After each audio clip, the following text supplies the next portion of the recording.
RTFI, radio-télévision FARDC et Touring.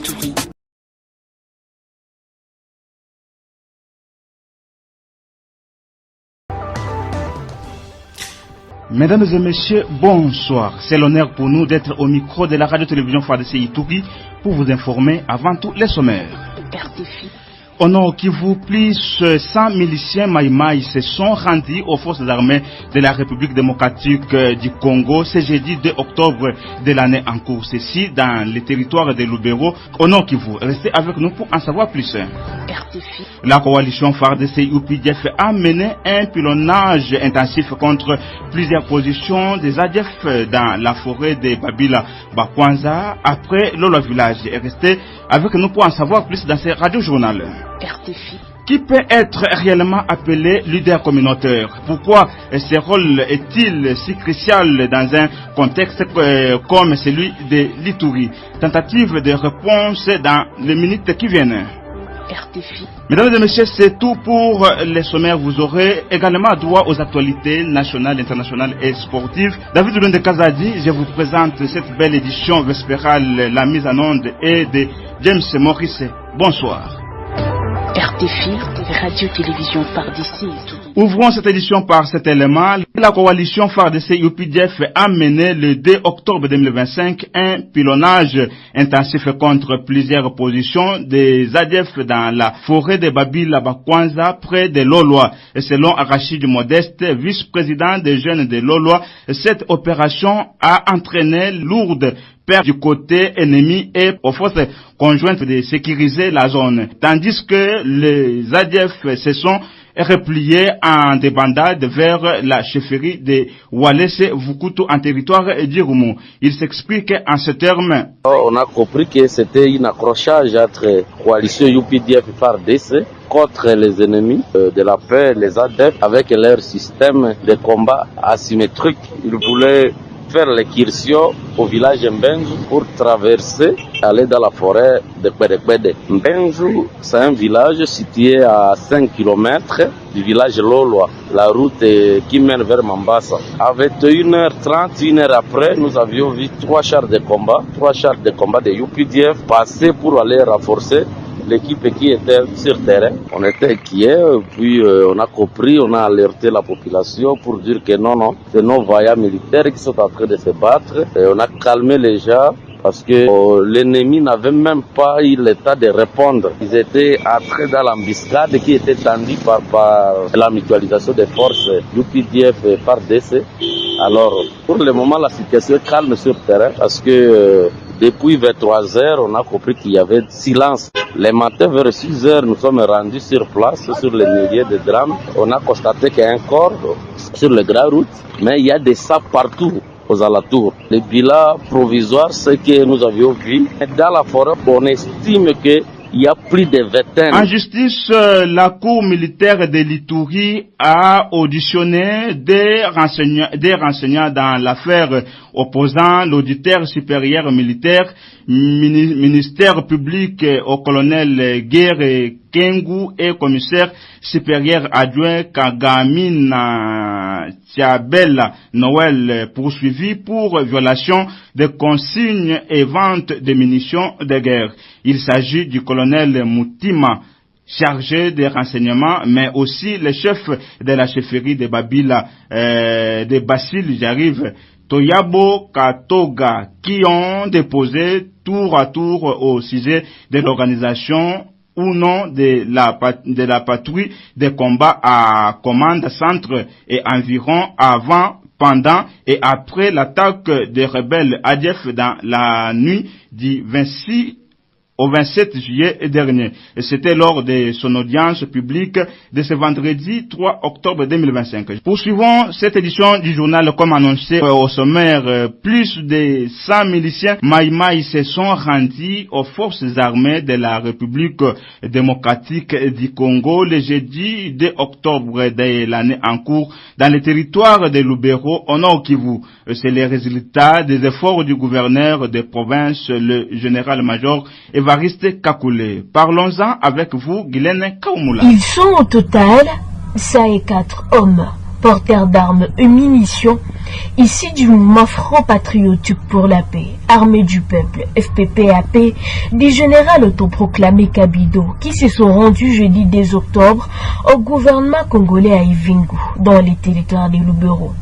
Décision prise après l'adhésion de leurs compagnons au sein de la rébellion du 23 AFC, affirme leur porte-parole. Nous déclarons aujourd'hui devant l'autorité suprême du pays, ici représentée par la délégation de l'autorité provinciale, son Excellence Général-Major Koule Somo Evariste, revenir prouver à la face du monde que nous n'avons jamais fait allégeance aux envahisseurs ni à leurs supplétifs AFC M23 et que nous sommes restés défenseurs valables de nos valeurs patriotiques et cardinales selon la vision du grand Mouzalendou, le chef de l'État et commandant suprême de FRDC et de la PNC.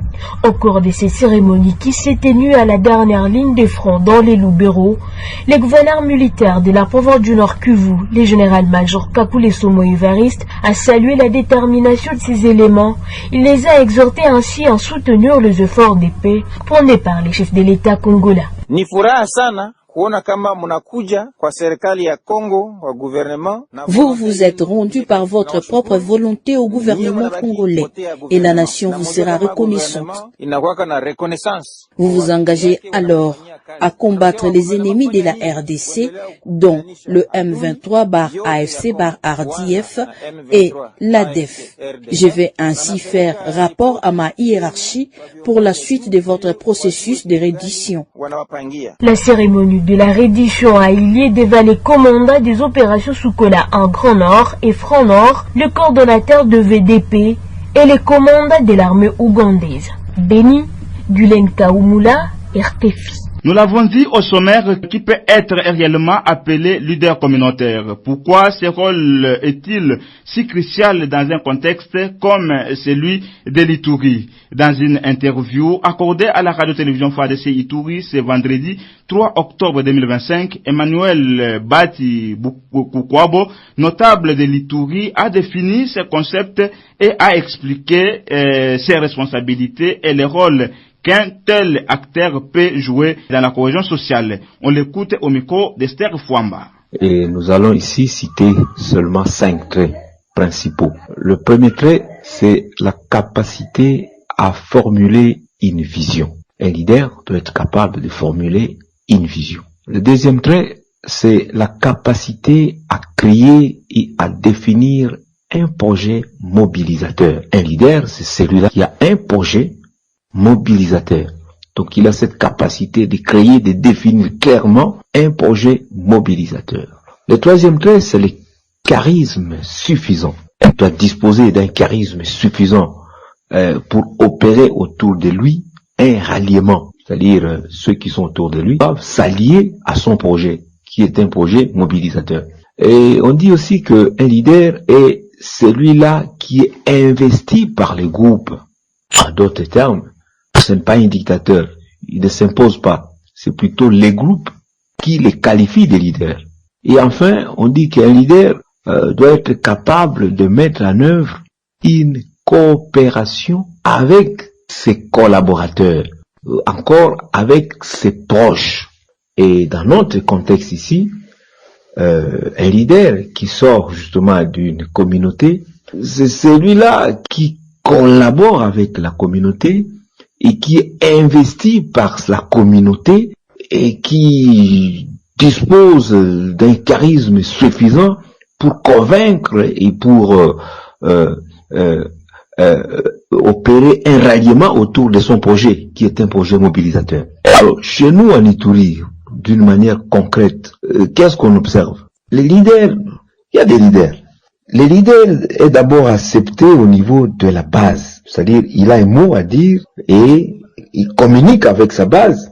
C'est comme dit la Bible, je connais mes brebis et mes brebis me connaissent. C'est celui-là qui est un vrai leader. Et pour notre contexte en Ituri, où nous traversons vraiment une zone de turbulence, on a besoin des leaders pour aller vers la stabilité stabilisation. Avant de passer aux actualités nationales, internationales et sportives, prenons cet élément. Le Conseil territorial de la jeunesse du territoire d'Irumu plaide pour l'implication du gouverneur militaire de l'Ituri pour la relocalisation du parquet civil et militaire respectivement de Bunia et Komanda à Irumu Centre, chef-lieu du dit territoire. Et cette structure est devenue lundi, ce vendredi 3 octobre 2025, à Irumu Centre dans sa sortie médiatique. Jacques Anayeyi, président territorial de la jeunesse, motive cette démarche par l'absence d'un système judiciaire dans l'objectif de restaurer complètement l'autorité de l'État. On l'écoute au micro de Gabriel Ekambu Ilomba. La restauration de l'autorité de l'État ne saurait être complète sans un système judiciaire fonctionnel. Le tribunal de paix d'Irumu ne peut pas continuer à fonctionner à Bunia. Or, nous avons les dossiers judiciaires à traiter à Irumu. Depuis l'avènement de l'état de siège, en aucun jour, à moins que je me trompe, la justice avait déjà pris part aux réunions de sécurité du territoire d'Irumu. C'est pourquoi nous sollicitons l'implication personnelle de son Excellence Monsieur le gouverneur militaire de la province de l'Ituri, le lieutenant-général Boyaka Chama, pour remettre le territoire d'Irumu dans ses droits. Par ailleurs, le conseil territorial de la jeunesse du territoire d'Irumu dit reconnaître les efforts du rétablissement de la sécurité par le lieutenant-général Boyaka Chamadoni, car avant l'état de siège, personne ne vivait à Irumu Centre. Marabo, Nyakunde, pour ne citer que ces entités. Il revient en ces termes. Nous saluons la volonté manifestée par le lieutenant-général Boyaka Chamadoni, gouverneur militaire de la province de l'Ituri. En fait, 4 ans après l'instauration de l'administration militaire, des avancées ont été observées. Le conseil territorial reconnaît avec satisfaction les efforts menés pour le retour progressif de la paix à territoire d'Irumu. En 2021, il était pratiquement impossible de vivre dans des entités comme Irumu Centre, Marabo, Nyakundi et bien d'autres. Aujourd'hui, la vie y a repris son cours normal. La jeunesse d'Irumu, consciente de son rôle citoyen, restera vigilante et engagée dans l'accompagnement des actions pour une paix durable. Place à présent aux actualités nationales et internationales avec vous, Alain Tibangou. Page nationale. La visite imminente du président de la République Félix-Antoine Tshisekedi Tshilombo en Mbuji-Mayi marque une étape importante pour l'enseignement supérieur dans le Grand Kasaï. Dans ce cadre que le gouverneur de province Jean-Pierre Bobois a effectué jeudi 2 octobre une descente au campus de l'université officielle de Mbuji-Mayi afin de vérifier l'état d'avancement des travaux et préparer l'accueil du chef de l'État. Cette inspection illustre l'engagement du gouvernement provincial à accueillir dignement le président tout en mettant en valeur les investissements réalisés dans le secteur de l'enseignement supérieur et universitaire. L'inauguration de l'IEM constituera un jalon majeur pour le développement éducatif et économique du Grand Kasaï. Fait savoir sur cette procédure. La prise en charge de la réinsertion sociale des femmes victimes de violences sexuelles en République démocratique du Congo demeure l'une des priorités du gouvernement central. La première ministre a à peine rentrée dans la capitale après une mission d'itinérance au Congo central a visité ce jeudi le centre intégré des services multisectoriels de Kintambo à Kinshasa, accompagné du ministre de la Santé publique, Hygiène et Prévoyance sociale et d'une délégation conduite par Duchesse Sophie Edinburgh, membre de la famille royale britannique. Judith Suminho a effectué une ronde dans différents services du 10 centres de l'hôpital général de référence de Kintambo. Les actualités internationales. Le ministre du Commerce extérieur de la République démocratique du Congo a indiqué que la RDC a bénéficié d'un appui technique d'un centre de commerce international basé à Genève en Suisse pour promouvoir les commerces numériques et le régime commercial simplifié RECOS en cycle lors d'une réunion tenue à Kinshasa selon les communiqués consultés vendredi 3 octobre par l'agence congolaise de presse. Selon ces communiqués, les CCI aident également les entreprises à exploiter au maximum leur potentiel de développement des exportations et à améliorer leurs opérations d'importation dans le cadre des accords de l'Organisation mondiale du commerce. Voilà tout ce qu'il fallait retenir comme actualité au-delà de nos frontières. David Wende Kazadi.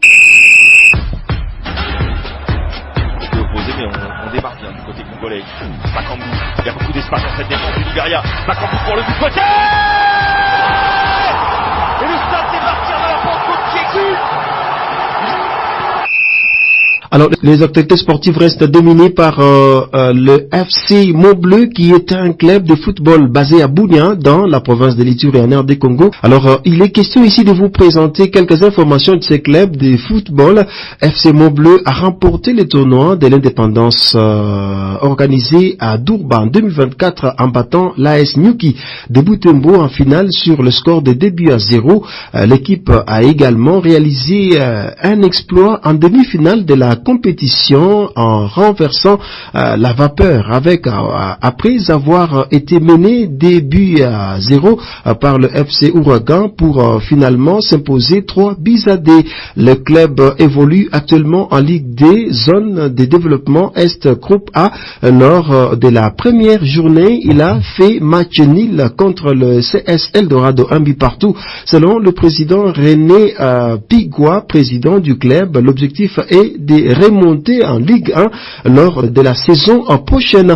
Le club a rencontré des difficultés financières et a proposé un budget de $130,000 américains pour l'exercice 2024-2025. Le FC Montbleu joue ses matchs à domicile au stade olympique de Kindia dans la commune de Kassanzan-Ville de Bunia. Le FC Montbleu semble être un club dynamique avec des ambitions pour grimper les échelons du football congolais. Le FC Renaissance du Congo semble renforcer sérieusement ses lignes pour la prochaine session. En attaquant, le club peut s'appuyer sur Etakiama, Bola, Boto et Manu Bola, des joueurs pour profil complémentaire, sans oublier Chancel Wantete, capable de dynamiser les fronts offensifs. Cette combinaison offre à l'équipe une grande variété, l'option pour créer des occasions et surprendre des défenses adverses. Au milieu de terrain, Efoloko, Yongo, Baila et Moïse Kaniki apportent équilibre et créativité, tandis que Ekofolo excelle dans la récupération et la distribution des ballons.